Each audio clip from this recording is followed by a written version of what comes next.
Hi hello అందరికీ ఈరోజు mutton curry అయితే ప్రిపేర్ చేశాను. చూడండి ఎలా వచ్చింది ఏంటనేది మీకు ప్రాసెస్ అంతా చెప్తాను, ఒకసారి చూసేయండి. మీరు ఫస్ట్ టైం కనుక మా ఛానల్ చూసినట్లయితే లైక్ చేయండి, షేర్ చేయండి, సబ్స్క్రైబ్ అయితే చేయండి. ఆయిల్ వేసానండి. ఆయిల్ వేసిన తర్వాత చిన్ని పచ్చిమిరకాయ మిర్చేసి అయితే అవి కట్ చేసిందనమాట. ఎంత చిన్నగా కట్ చేసిందంటే అంత చిన్నగా కట్ చేసింది. ఇప్పుడు పచ్చిమిర్చీస్ అయితే వేసేస్తున్నాను. నేను నాటు పెట్టి కట్ చేయంటే తనేమో అలా కట్ చేసిందనమాట. ఇప్పుడు మసాలా వేస్తున్నానండి. మసాలా ఏమీ లేదు, ఎల్లుపై జీలకర్ర, ధనియాలు, తర్వాత 2 యాలక్కాయలు, 2 లవంగాలు, చెక్క మాత్రం వేసాను అందులోని. ఇది బాగా వేగిపోవాలి, పచ్చివాసన పోయేంత వరకు. అప్పుడు ఆనియన్స్ వేసాను. అంటే ఎప్పుడు ఒకేలా వండుతున్నావు నువ్వు అని అంటున్నారని చెప్పేసి ఈరోజు కొంత వెరైటీగా మార్చాను అనమాట. ఇలా అయితే ప్రాసెస్ స్టార్ట్ చేశాను. ఇప్పుడు ఆనియన్స్ వేసేసాను. అవి కూడా బాగా పుష్పటాక్ అయిపోవాలి, బాగా వేగాలి. బాగా వేగిన తర్వాత ఎప్పటి నుంచో అడుగుతున్నారు మటన్ తీసుకురామని చెప్పేసి, వాళ్ళ నాన్నని తెచ్చారన్నమాట. ఇప్పుడు ఆ మటన్ అయితే వేసేద్దాం. ఇందులో క్లీన్ చేసుకున్న మటన్ అయితే వేసేసాను.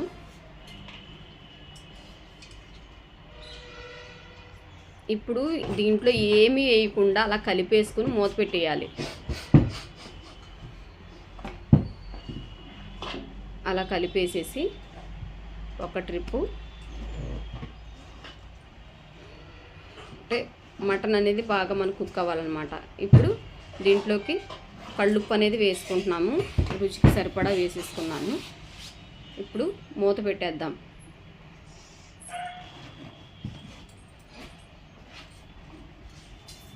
మూత పెట్టేసిన తర్వాత చూడండి ఎలా వచ్చిందో. వాటర్ అనేది బయటకు వచ్చేసింది కదా. ఇప్పుడు ఇందులోకి మనం పసుపు వేద్దాం, అలాగే మిరియాల పొడి, కొంచెం గరం మసాలా, మటన్ మసాలా, అలాగే 1 స్పూన్నర కారం. మేము ఎక్కువ కారం తింటాం కాబట్టి కారం ఎక్కువే వేసాను, మీరు చూసి వేసుకుందరు కానీ. ఇప్పుడు అది బాగా కలిపేసుకొని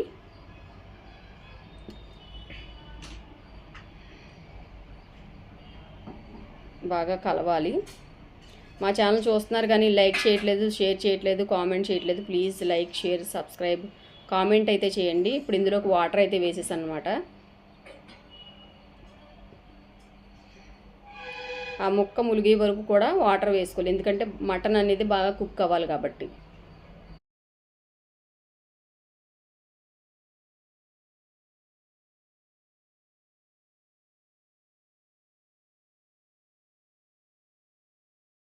మధ్యలో క్లిప్ అయితే తీయలేదండి, నేను ప్రాపర్గా పెట్టేశాను. చూడండి ప్లీజ్ ఎలా వచ్చిందో చూడండి. లైక్ చేయండి, షేర్ చేయండి, సబ్స్క్రైబ్ చేయండి. మీరు కూడా ఇలాంటి మంచి మంచి వంటకాలు